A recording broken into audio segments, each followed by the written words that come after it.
Olá, sou Carlos Albuquerque, professor de inglês e de espanhol, terceiro ciclo e ensino secundário. Vamos então aqui à primeira pergunta. Pergunta número 1. De que forma e quando é que nasceu a sua paixão pelo inglês?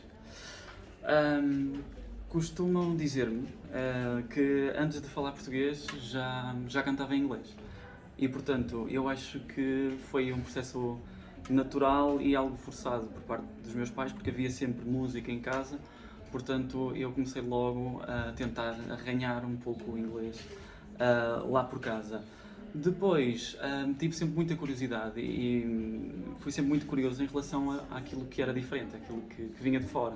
E então tentava eu, com os poucos recursos que tinha, comunicar, quando ia de férias com os meus pais, para outro lado qualquer, comunicar com as pessoas que não conhecia, com as poucas frases que conhecia. Depois, à medida que o tempo foi passando, e quando descobri o inglês finalmente na escola, no 5º ano, já sabia algumas coisas, porque automaticamente eu procurei essa informação e já sabia dizer algumas coisas e sentia-me bem na sala de aula de inglês. Portanto, eu acho que foi assim que aconteceu. Pergunta número 2. Vamos cá ver. Aqui. Quais são os grandes desafios que se colocam ao ensino do inglês em Portugal?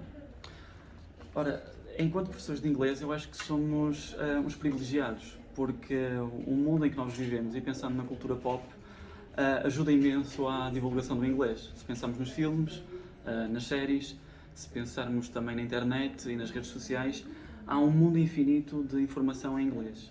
O grande desafio, eu penso que é canalizar essa informação e tentar orientar essa informação dispersa que os nossos alunos têm para aquilo que é o mais importante e para uma comunicação eficaz.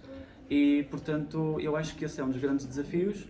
O outro é tentar fazer com que toda a gente se sinta bem dentro da sala de aula de inglês, porque nem todos os alunos têm uma predisposição ou um gosto, lá está, por estas coisas que eu referi, ou pelos jogos também, por exemplo, que são um bom exemplo. E há alunos que se sentem um bocadinho à parte porque nunca sentiram aquela atração pela disciplina. Então, eu acho que a dificuldade é tentar fazer com que toda a gente se sinta bem dentro da sala de inglês e que toda a gente tenha uma voz, principalmente isso. Pergunta número 3. Vamos cá ver a terceira pergunta. Como docente de espanhol, quais as grandes vantagens que destaca na aprendizagem do castelhano? Olha, e juntando esta pergunta anterior, eu penso que a grande vantagem de começar a aprender espanhol é que o espanhol é desde logo mais democrático, ou seja, e também creio que é uma característica muito nossa, muito portuguesa, porque toda a gente acredita que consegue comunicar noutras línguas. Quando recebemos alguém de fora, nós tentamos sempre comunicar com essa pessoa na língua dela. Então gostamos de arranhar o espanhol, gostamos de arranhar um bocadinho ali o inglês ou o francês, algo que às vezes não acontece quando somos nós a sair. Então, desde logo eu acho que há uma curiosidade em aprender a língua, há muita proximidade entre a língua inglesa e a língua espanhola, e pensando no futuro, também creio que pode ser uma mais-valia para o currículo dos nossos alunos, porque o mundo que fala espanhol, pensando nas Américas, é imenso e então é um mar de possibilidades para o futuro dos nossos jovens dominarem falarem mesmo espanhol em vez de tentarem falar o portunhol que tão bem conhecemos. Portanto, eu penso que é uma mais-valia comunicar em inglês e em espanhol também. Pergunta número 4. Hoje em dia vale a pena ser professor? Então pergunta. Sim, eu diria que sim. É desafiante, é cansativo, é exigente, as variáveis são imensas, mas a nossa recompensa também é diária. Ou seja, comparando um pouco a nossa profissão com alguém que trabalha numa empresa e que tem que trabalhar com algum objetivo e esperar pelo final, pela aprovação do superior, nós vamos recebendo essas pequenas recompensas no dia a dia. Ou seja, pode ser fazer sorrir um aluno que se sente mal naquele dia, ou receber um obrigado no final de uma aula, ou então numa reunião com encarregados de educação dizerem que o conselho de turma no seu todo está a trabalhar bem, e mesmo por parte de colegas, com iniciativas que fazemos na escola. Portanto, eu diria que é exigente, especialmente numa fase inicial, mas conhecemos pessoas fantásticas, conhecemos imensa gente, e se formos saltando de escola em escola, conhecemos muita gente e recebemos de vez em quando uns mimos também dessas pessoas que passaram por nós e que já foram nossos alunos e que gostaram da experiência. Portanto, sim, vale muito a pena ser professor hoje em dia. Pergunta número 5. Cá está ela. Qual é a sua palavra favorita e porquê?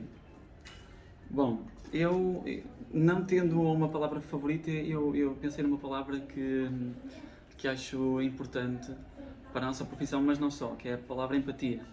Eu escolhi esta palavra porque eu penso que é essencial para a nossa profissão, sermos capazes de nos colocarmos no lugar do outro, seja colegas, professores, seja os nossos alunos ou os próprios encarregados de educação. É importante sabermos porque é que aquela pessoa reagiu daquela forma, porque é que aquele aluno se sente de determinada forma.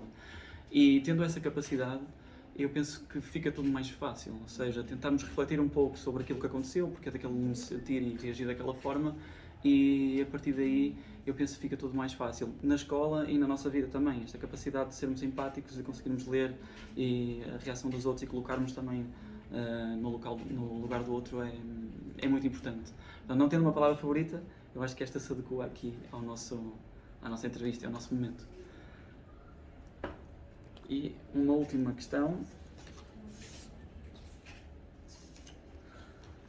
Qual é a sua opinião sobre o livro que trouxe hoje consigo?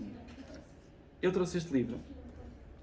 É o The Catcher in the Rye, de J.D. Salinger, traduzido para português, Uma Agulha no Palheiro. E eu escolhi este livro porque quando o li estava já numa fase final da adolescência e descobri um livro que me fascinou, que fala sobre a personagem principal do livro. É um jovem rebelde que sente que não se encaixa, no fundo, na sociedade onde vive. Ele vive em Nova Iorque e sente que não se encaixa na sociedade onde vive e que de alguma forma vai criticando aquilo que vê. O único local onde este jovem se sente bem é no Museu de História Natural, onde parece que tudo ficou preservado, parado no tempo, e onde normalmente as crianças vão com os pais e se sentem bem. Eu acho que este livro foi importante para mim porque naquela fase também eu estava um pouco a descobrir quem seria eu como adulto. E este livro ajudou-me nesse sentido, a perceber que também, eu acho que é um livro intemporal e que todos no fundo passamos por essa fase, ou seja, há um deslumbramento quando somos jovens, quando crescemos deixa de haver, começamos a perceber como é que as coisas funcionam, mas há mais gente a sentir-se como nós. Então eu acho que adoro o livro, tudo o que tem a ver com este livro também. Na cultura pop há muitas referências para quem estiver curioso e portanto escolhi este livro para trazer hoje. Penso que é tudo. Obrigado, até uma próxima.